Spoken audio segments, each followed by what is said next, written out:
Executive and Senior Vice President for FJC Security Services, Matthew Horace. Matthew, thanks so much for being here. What do we know about this video and what it may have captured? Well, the video may have given us good images of the suspects, enough that we can send them to be analyzed to try to use facial recognition to try to determine the identities of who these gentlemen are. In fact, here is what the police chief has said about this surveillance video. Listen to this. Oh, well, let me just tell you, he says, we've retrieved, as late as last night, what we believe to be significant video that has been turned over to the Department of Homeland Security for processing, and I'm expecting some results from that as late as this evening. In other words, any moment now, we might know the results of this video. Why is it turned over to the Department of Homeland Security? Well, in this case, they may have had the capability to give us to analyze the video very quickly. And if they can give us a quick turnaround, they'll send it back to the investigators. We'll try to identify the suspects, and that'll be one more step into this case. So in other words, they have better equipment than the local police. They might have had better equipment, or they had the resources to be able to turn around the analysis very quickly. You think the police may have more physical evidence that they're examining than we in the media know about, such as? Well, I know that they have more physical evidence than they're reporting, but remember, they could have taken fingerprints off of the firearm. They could have gotten DNA. They may, in fact, even have other videos. But in this case, because the suspects have not been identified publicly, it's very important for operational security that they keep that information at a certain level until they're ready. Lieutenant Glinowitz's gun was found at the scene, it's been reported. What does that tell them?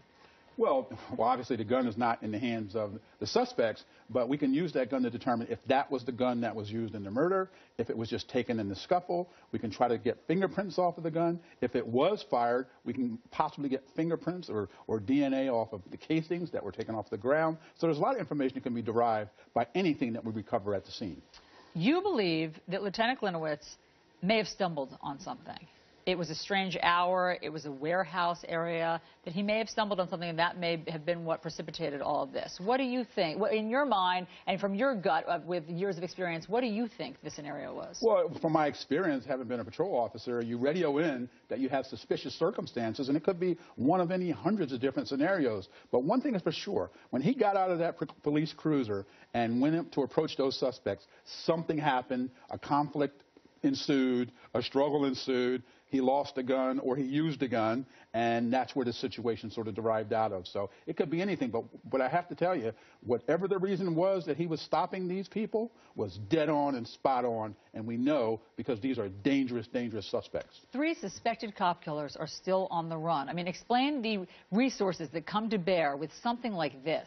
Well, just like in any case like this, the federal government, the state, and the local government come together. They galvanize all their resources. They put in intel resources, tactical resources. There's strategic leadership and tactical leadership. There's hundreds of people, boots on the ground, to try to take in leads, send out leads, and follow up on things to try to bring this to a successful conclusion. We also believe that this is home video that we may have the results of, as we said, any moment now. But also, this was a warehouse area. Aren't there some closed-circuit TVs? I mean, can't we assume that there's other surveillance video out there? Well, once they analyze this video and give us some good suspects, we may be able to go back and take that video and search through those areas to see if these suspects were spotted before this crime in other areas.